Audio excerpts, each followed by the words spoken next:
It looks like a moonscape, but this river floodplain is just 30 kilometres from Darwin CBD. For more than 3 decades, its sand has been stripped for the construction industry and used to make concrete. There's a series of threats. The most significant at the moment is the certainty that within 15 years the sand will all be mined. The area known as the Howard Sand Sheets has the highest known density of bladderwort species in the world. The carnivorous plant is brought to life by the top end's monsoonal rains. Environmental scientist Emma Lupin has worked with the mining industry on rehabilitation. When the rains start, they'll start coming. And if you come out here in April, at the end of the wet season, it's like a sea of flowers. The carnivorous plants have bladders under the water which suck in microscopic animals.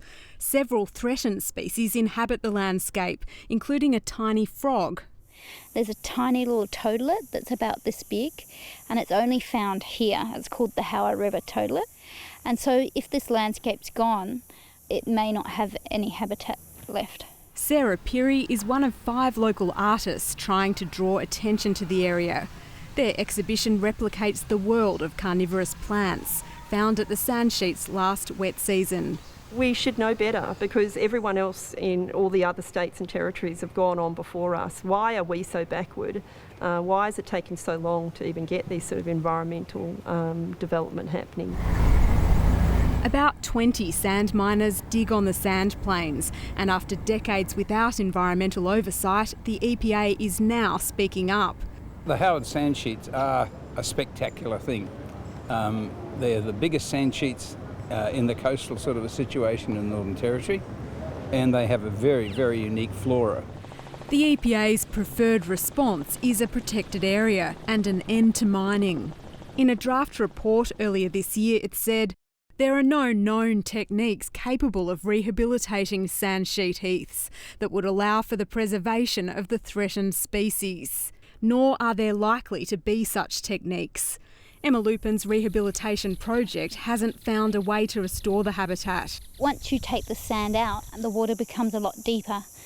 It's a lot more complicated to try and re-veg than many other landscapes.